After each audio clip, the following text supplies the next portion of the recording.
আল্লাহ তুই দেখিস, আল্লাহ তুই দেখিস।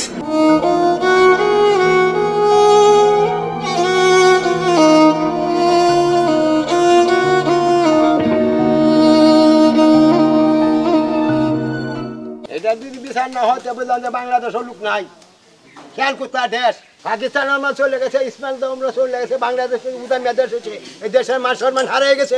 বিচার কি করবেন এনারা বুঝুন কি করবেন। আমি তো কোনো বেড়ার ক্ষতি করছি না, না ক্ষতি করছি, ক্ষতি করলে বিচার করাই। এখন দেখেন এরপরে দেখুন চোখের হাওয়ারও দেখা যায় না। এই ঘটনার পরে আমার চোখের হাওয়ারও কমিয়েছে। আর কি করতাম আমি কোনো বেড়ার ক্ষতি করে তাহলে আমার বান্ধা নেই, আমি রাজি আছি। এটার বিচার চাই। হঠাৎ যাই গাড়ি দেয়া রিক্সা দেওয়া যাওয়ার লাগে, আটটা যাই তারি না, 30 মাইল 35 মাইল পথ আসছি, গিয়া গিয়ে হিটে বাইতে উঠছি। হ্যাঁ রেগুলা যাইতাম বাজারও। হ্যাঁ ওখান কোথাও যাই না, গেছি যাই মিস কথা দিতাম। হ্যাঁ যাই কোনবেলা অবেলা গাড়িতে যাই গাই। আগের দিন বিকাল টাইমে 3 জন লোক আইছে আমার বাপের আইলে বলতেছে আমরা পাড়ার এক ছেলের নাম হলো জনুদ্দি, কইতেছে চাচা ঘর আছো?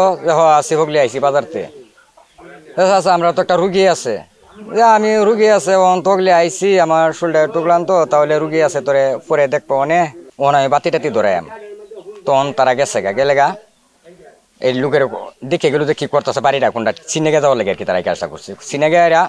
পরের দিন সকালে যখন বাড়ির থেকে বাইরে যায় আমার বাপ, তখন রাস্তা দিয়ে যাইতেছে, তখন তারা রাস্তায় চেক রাখছে যে কোন সময় বাড়ির থেকে বাইরে বাজারে গেলে এক দোকানে গেছে, তখন বইছে বলে কথা একটা সিগারেট খাওয়ান, যে না সিগারেট খাইতাম না খাওয়ান আপনি একটা, আপনি সিগারেট একটা না খাইলে আমরা শান্তি লাগে না, তখন একটা সিগারেট খাওয়াইছে। সিগারেট খাওয়ানোর সাথে সাথে তারা 2-3 জন লোক আইলো, আর গরুকে ঢুকে উঠছে। স্যার গরুকে ঢুকে ডোয়ানে ভিত্তি আমার বাবা ইয়া কইতেছে চাচা আপনি কি বই রয়েছেন, কই যাইবেন?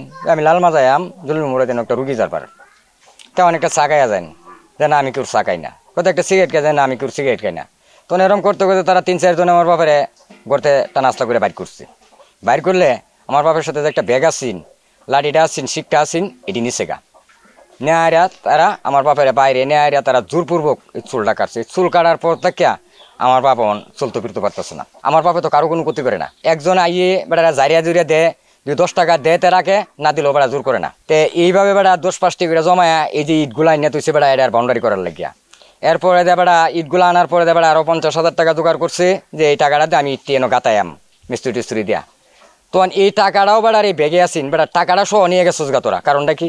দেশে কি বিচার নাই? দেশে কি আইন নাই? যদি আইন থাকে তাহলে এটা সঠিক বিচার চাই আমরা। বাজারে কাশিগঞ্জ বাজারে আমার বাপের চুল এই দুরিয়া ফুতায়া চুল কাটতেছি। বাজে আমার ফোন দিছে, এই আমার চাহাতো ভাই মাস্টার ফোন দিছে যে এই যেটার অসুখ তোর বাজারও যা ভাই গেতে আমার ভাইয়ের চুল কাটা। আমার নাম মোহাম্মদ আতাবর হোসেন আকন্দ। এটা ওনার এই যে চুল বা দাড়ি নিয়ে আমাদের গ্রামের কোনো ক্ষতি হয় না। আমাদের গ্রাম বা পার্শ্ববর্তী যে গ্রামগুলো আছে সেখানে আপনার জিগাইলে ওনার কোনো ক্ষতি নাই, আমাদের কোনো ক্ষতি করে নাই।